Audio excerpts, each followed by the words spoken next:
Good evening, everybody. Good evening. Thank you. Thank you.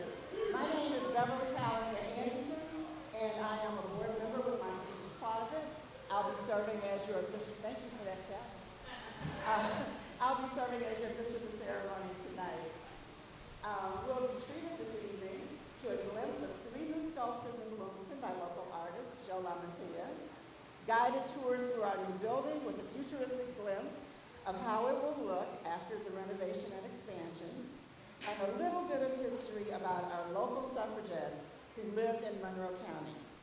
Additionally, we'll get some insight into the symbolism represented by our sculpture from the imagination of our artists.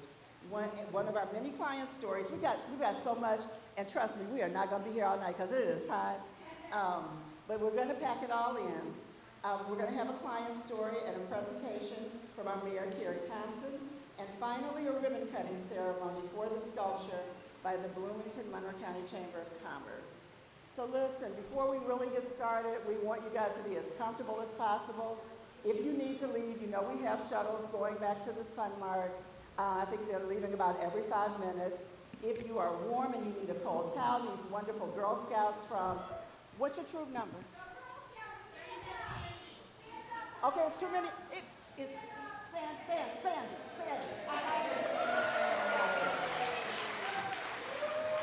Okay, troop number 3780 will be passing out cold towels.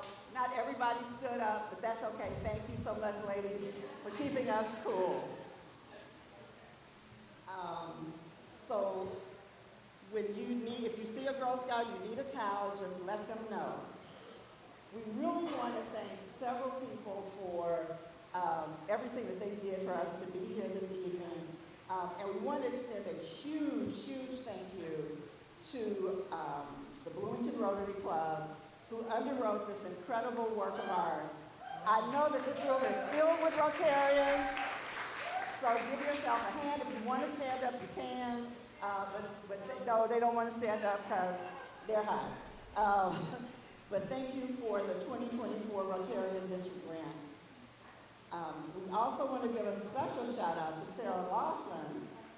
Sarah oversaw the project and the coordination that made this event possible.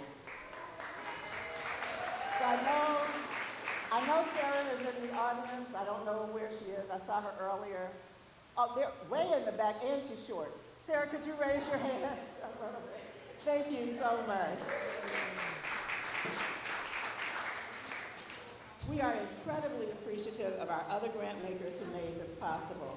The Bloomington Board of Realtors, Monroe County with the Sophia Travis Grant, and the City of Bloomington Bicycle and Pedestrian Commission with the Local Motion Grant. So thank you to all the grantors. Give them a round of applause. Yay! So we will be thanking other sponsors of this event throughout. One of the things, as we have put this together, and as a board member, I can tell you, it really does take a village. It takes a village almost to do anything anymore, but getting this building relocated, closing on it, having the sculpture done, it took more than just our staff. And so we will be thanking people throughout this entire event. But now, it's my pleasure to introduce Hillary Fleck. Hillary is a curator for the Monroe County History Museum.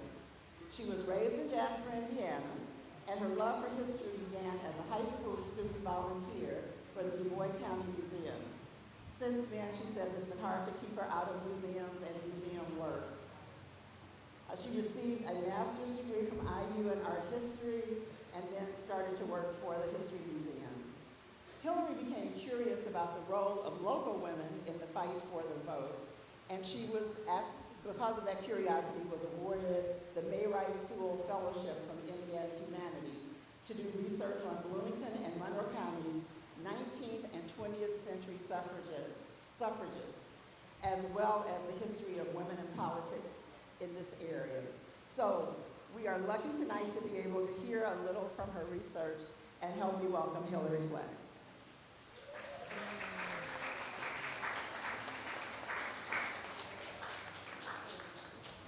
Thank you, Beverly. And thank you to my sister's closet for inviting me to speak at today's dedication. I'm so glad to be here and to share some history about Monroe County suffragists and their contributions to making a woman's right to vote law of the land. The earliest women's suffrage organization in Monroe County was the Bloomington Equal Suffrage Club, founded in March of 1886. The Equal Suffrage Club met every other Tuesday, usually at the home of the president, Mrs. Annabelle Myers, which was on the corner of College Avenue and 8th Street.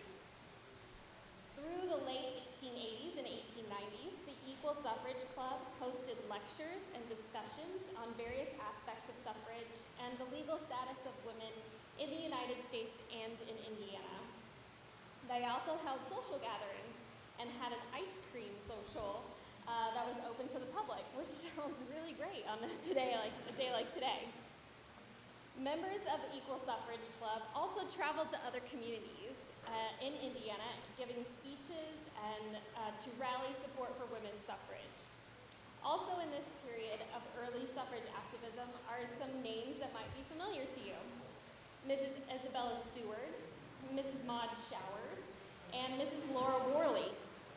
These three women were not just advocating locally, but they used their privilege to travel to Indianapolis and petition the state legislature and travel to Washington, D.C. and attend national suffrage conventions.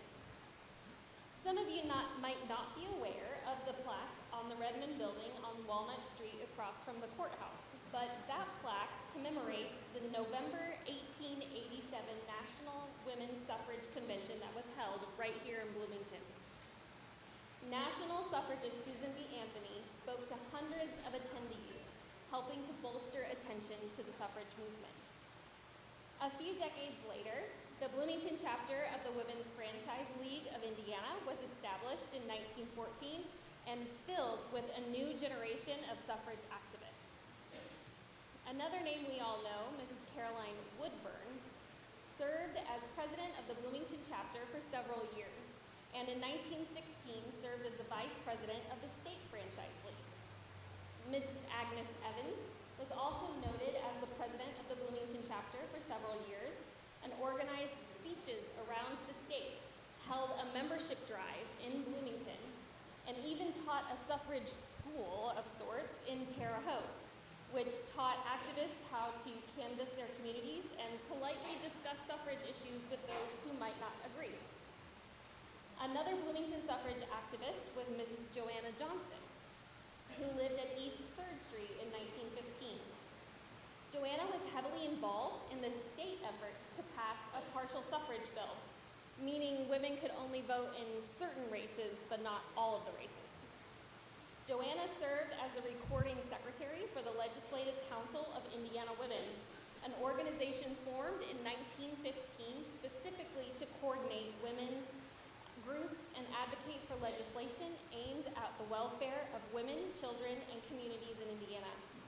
They also held workshops and lectures to educate Indiana women on public policy and legislative agendas. The Legislative Council of Indiana Women's efforts were successful for a period. In 1917, Indiana passed a partial suffrage bill, and over the summer of 1917, over 30,000 women in Monroe County, in the state of Indiana, registered to vote. In Monroe County specifically, Mrs. Woodburn organized a women's registration week to encourage women to register to vote. Unfortunately, this victory was not long-lived for Hoosier women, and by September of 1917, the law was declared unconstitutional, thereby striking women from the register again. Of course, we all know the end of the story. The 19th Amendment passed Congress in June of 1919, was ratified by the Indiana General Assembly in January of 1920, and became an official amendment to the Constitution in August of 1920. The history of local Monroe County suffragists is an inspiring story of perseverance, civic engagement, and dedication to equality. I'm grateful to my sister's closet for deciding that women's suffrage should be the topic of the new bike sculpture and thereby always reminding us of our history. So thank you all very much for coming.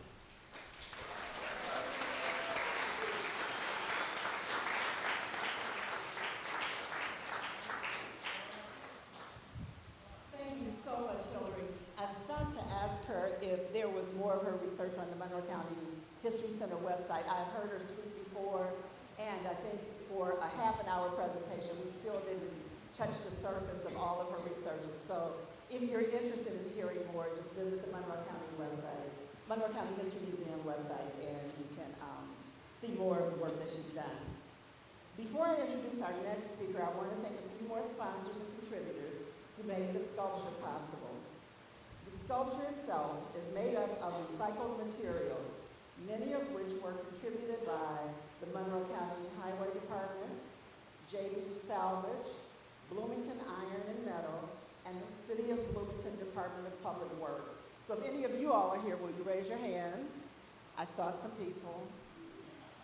Okay, well, thank you.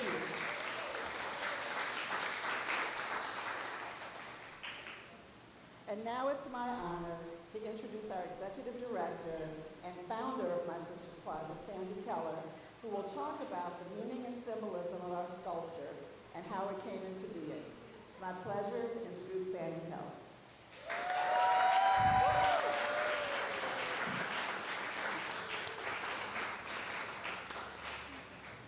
So welcome everybody. We're so glad you are here. This started out as a simple bike rack. We had supporters ride bikes to My Sister's Closet. We had clients as their only means of transportation to ride their bikes to My Sister's Closet.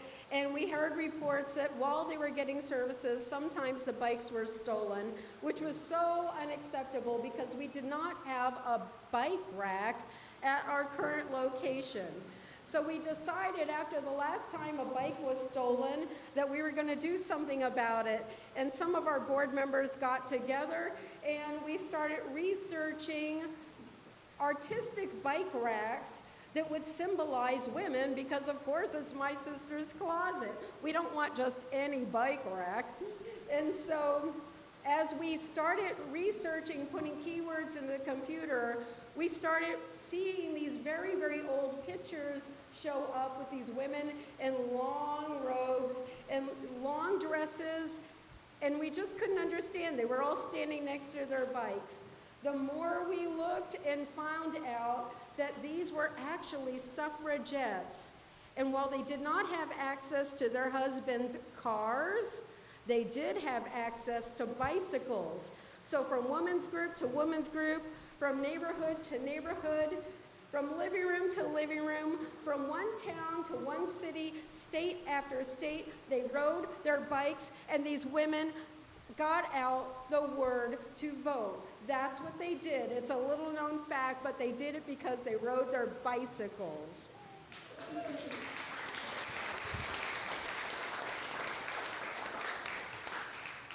So of course, our bike rack had to be about suffragettes riding their bicycles. We didn't really have a choice in that. And so I'd like to tell you a little bit about our remarkable sculptures that are on our property right now. And I'd like to draw your attention to the fact our friends at Constellation has provided some risers to us. You could get up on here. I encourage you to do it before the end of the evening so that you can see Our Lady Liberty here. And we have chosen not a suffragette, but a reimagined version of the Statue of Liberty. And then on this table are some more things that will be incorporated into the sculpture, and I'll tell you about those. So this suffragette bike sculpture is a reimagination of the Statue of Liberty, and it was conceived by our Bloomington artist, Joe LaMantia, over here. Joe, raise your hand.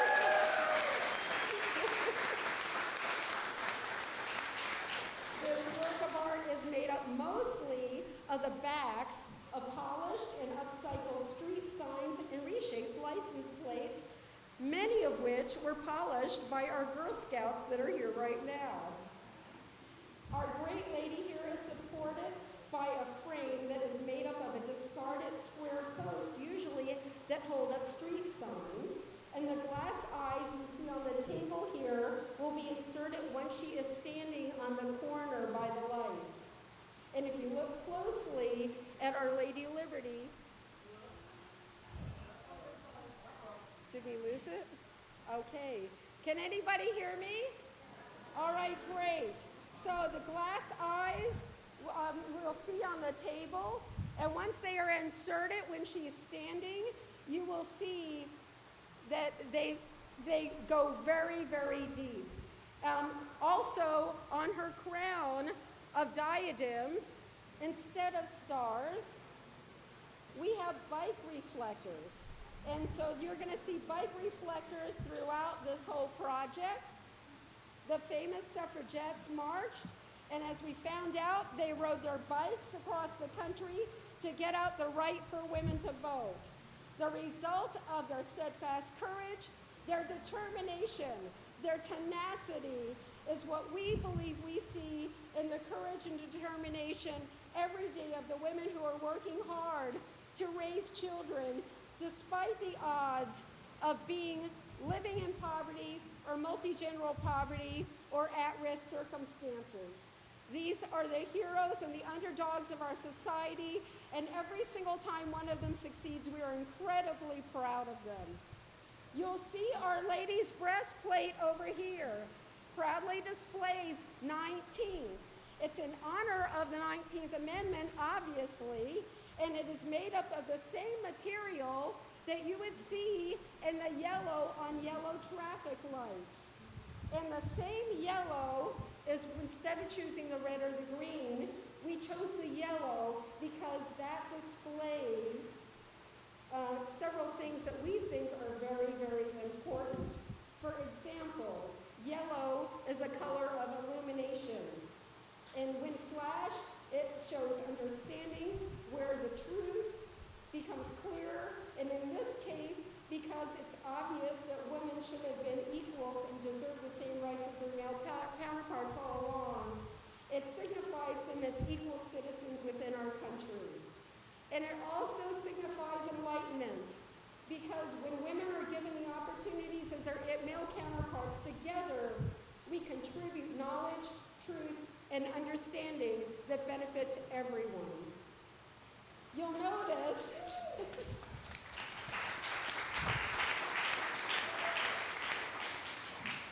now the regular Statue of Liberty is holding the Declaration of Independence.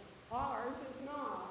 Our Lady Liberty is holding a solar panel, and as God intended, and when it is erected, you will see that this lights up 4 very thick pieces of golden glass that will make up her torch, which you will also be able to see here. They're very, very big, which were custom made for this sculpture, which symbolize our eventual freedom and independence from fossil fuels.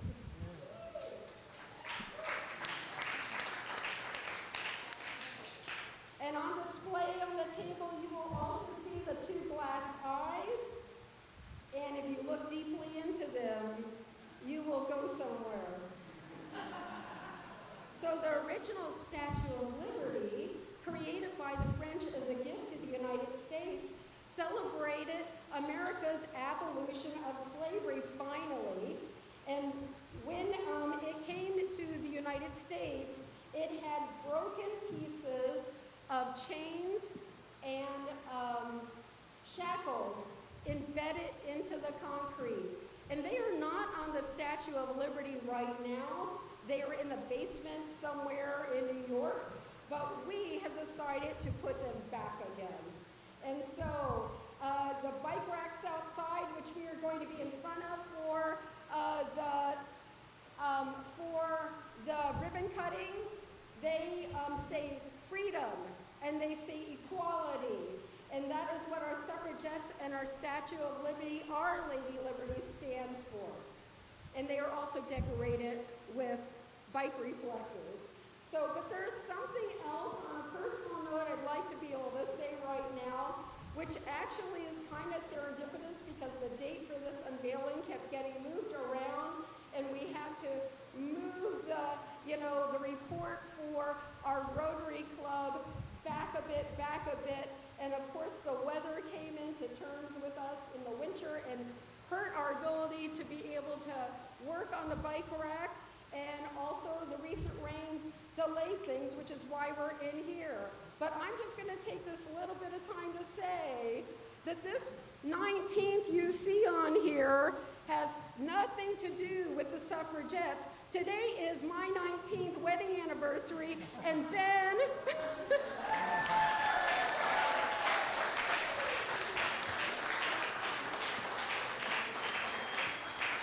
I got you a little something, something, and if you don't give me something equal to that, it's okay. So, thank you.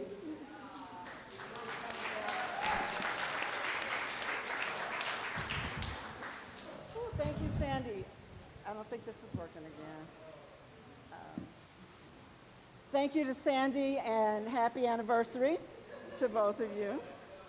I do have, can you all hear me in the back? Oh, okay.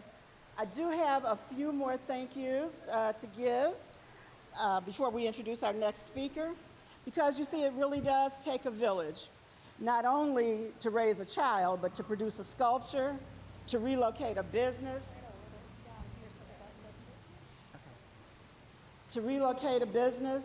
or to move women in our community from poverty to self-sufficiency. So our sincere thanks go to Top Phase Electric, Precision Construction Services, Bruce's Welding, and Chris Valiant, welder, yay. 2 Men and a Truck, the students at Hoosier Hills Career Center Metal Department, as well as Hoosier Hills Career Center for the use of their space. Thank you to all of you. Now it's my pleasure to introduce the Vice President of Development at My Sister's Closet, Marcy Hibbert. Marcy will share a client story with you of one of the women served by My Sister's Closet. After Sandy tells her what to say. Thanks, Beverly. Like she said, I'm Marcy Hibbert. I've been with My Sister's Closet now for about 4 months, and I left a job that I love and made good money to come and be a part of this mission because it is so, so important. I love this organization. I was going to share a client story with you today, but my gift to you in this 150-degree weather is that we're going to move it along because the mayor is coming up. And please come visit us at our old location and soon at our new location, and I will share all the client stories I can with you. So thank you all for coming.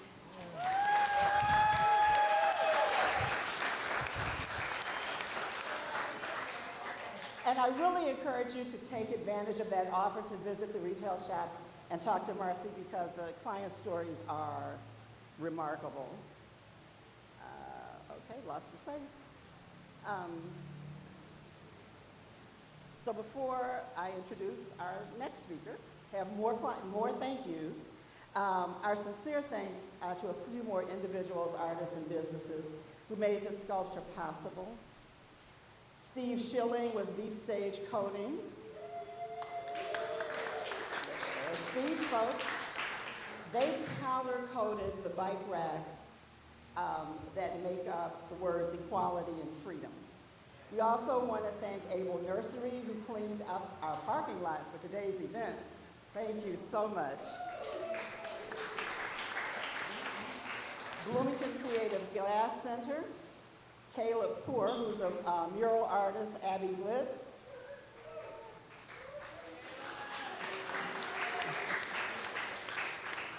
Painter Supply and Equipment, and textile artist Jane Matranga. Thank you all so much for everything you did to make today possible. So now it's my pleasure to introduce a woman who has inspired so many, and she's also my former boss. She did not inspire me to quit. I was already doing that. But she has been an inspiration to many. City of Bloomington Mayor Karen Thompson.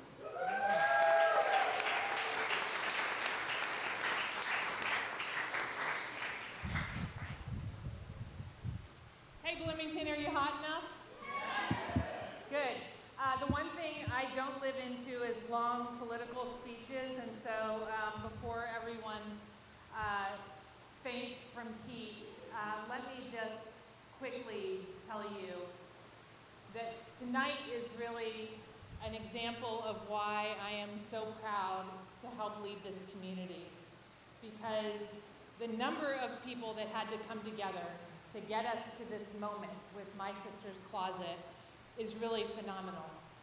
And what began as a fight to be able to vote has pursued into our quest for ongoing dignity. And My Sister's Closet is an organization that helps build dignity every day. And for those of you who sometimes, but not too frequently, ask me where I get my clothes, many of them come from My Sister's Closet.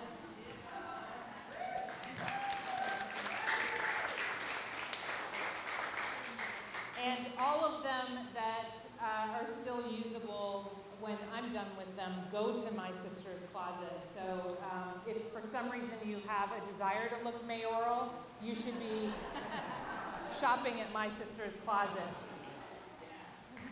The fight for dignity lives on at My Sister's Closet, where women gain confidence, coaching, and career tools.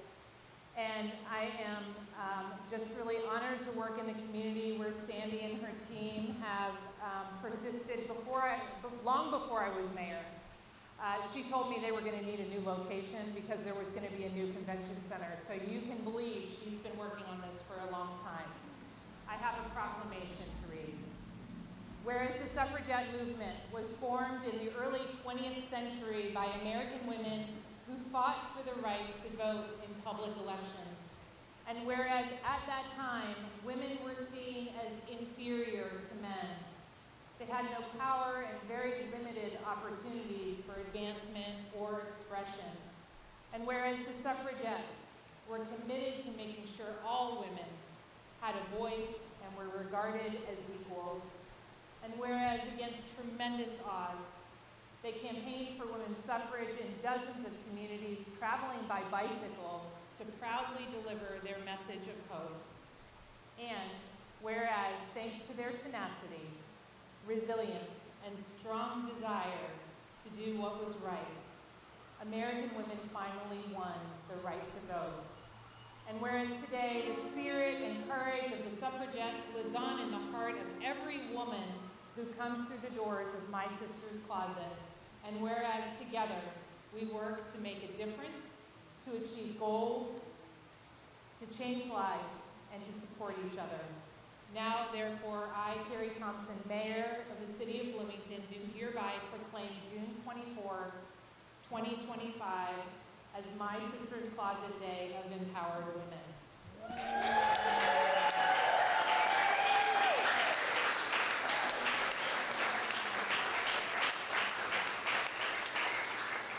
And for all of you Girl Scouts in the room, thank you for your service. And remember, when you turn 18, do not take that vote for granted.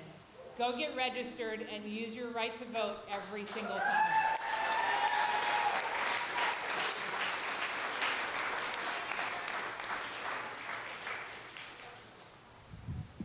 Thank you so much for that presentation and for the proclamation, Mayor Thompson. My phone keeps now it is my pleasure to thank more people. I love thanking people. This is my last group of thank yous, though. This evening would not have been the same without the wonderful food and the drinks provided by Texas Roadhouse, PRP Wines, Hard Work Brewery, and Buffalo Wild Wings. So can we thank them for the food?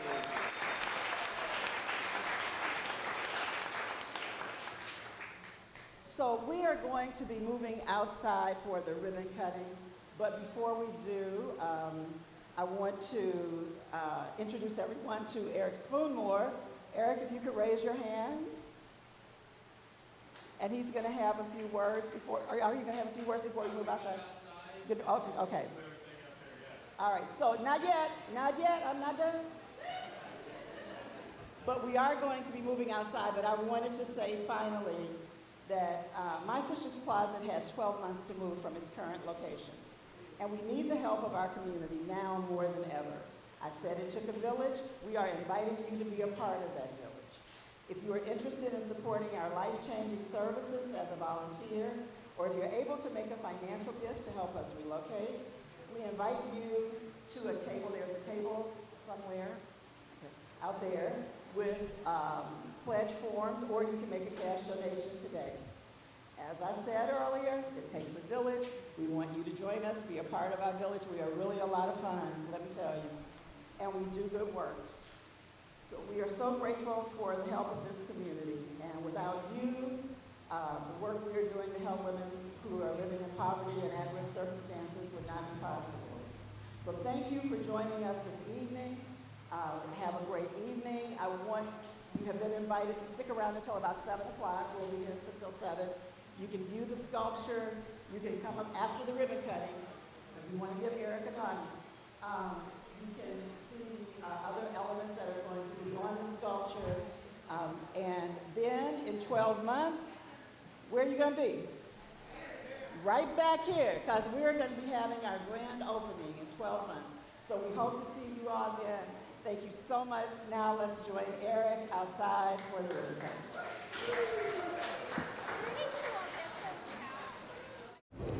Hey everybody, I am Eric Spoonmore, President of the Greater Bloomington Chamber of Commerce. We are live here at My Sister's Closet, new building at 1204 West 2nd Street. It's at the intersection of Patterson and West 2nd Street. We're doing a ribbon cutting here today to commemorate the new building that's really going to take things to the next level for My Sister's Closet. So I'm here with Sandy Keller and the team. She's the founder and executive director of My Sister's Closet. Marcy Hibbert is here. She's their Vice President of Development. They've been working extraordinarily hard, as we know, to find a new building to meet the ever-growing needs of this great local nonprofit organizations. We heard some awesome remarks earlier inside at the new building. And how about the mayor being here, Mayor Thompson, who issued a proclamation. Let's give our mayor a big round of applause.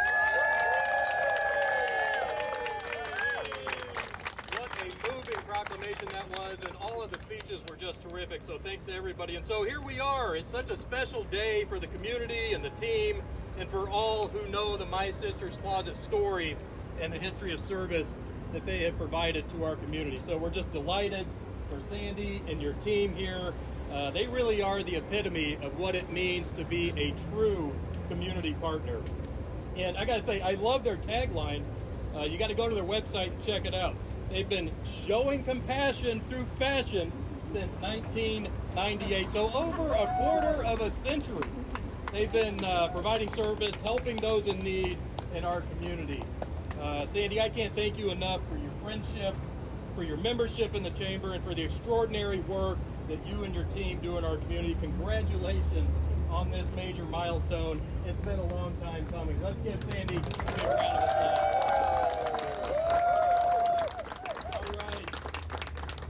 Before we cut the ribbon here, I know everybody wants to hear from you. They want to hear from Joe. So let's talk about this new facility. Tell us all about it and what it means to you. Well, as you know, in the press recently, it was made very clear that all the leases south of the convention center have 12 months. So the clock is ticking, baby, and we need the help of our community. But My Sister's Closet has been the place for several thousand women since 1998 who come in from over 50 organizations so that they can move forward, so that they can be sustainable, so they can provide brighter futures for their children. These women come to us from every situation imaginable.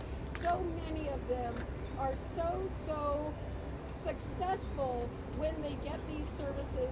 It actually is a time where the game changes and they are able to change their story, and so are their children and their children. So we want you to be part of their success.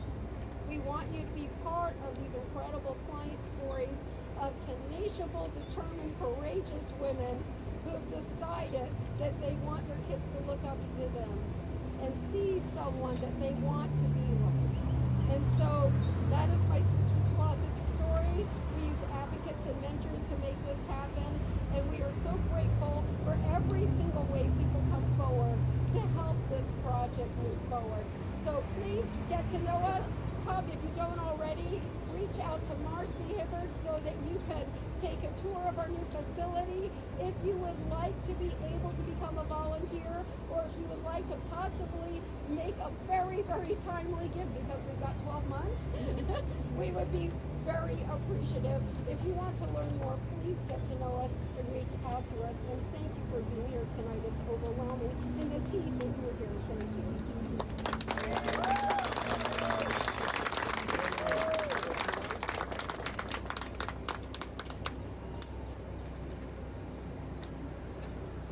I want to thank Sandy and my sister's closet for giving me this opportunity to do a community art project that has such importance. Let me get emotional. Doing this was such a trip. Really is a process that is so wonderful because of all the donations, all the people who stepped forward. Hoosier Hills Career Center, that they allowed me to come on their premises for 3 months to work with their students to do this project.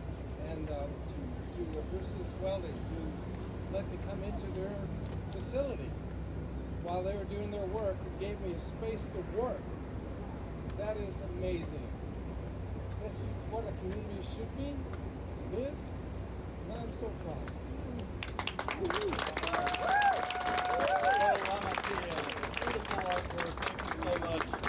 We are so proud to have My Sister's Closet as a member of the Chamber. We're going to cut this ribbon right now. My favorite part of the job. We're going to count it down to 3, folks. 3, 2, 1.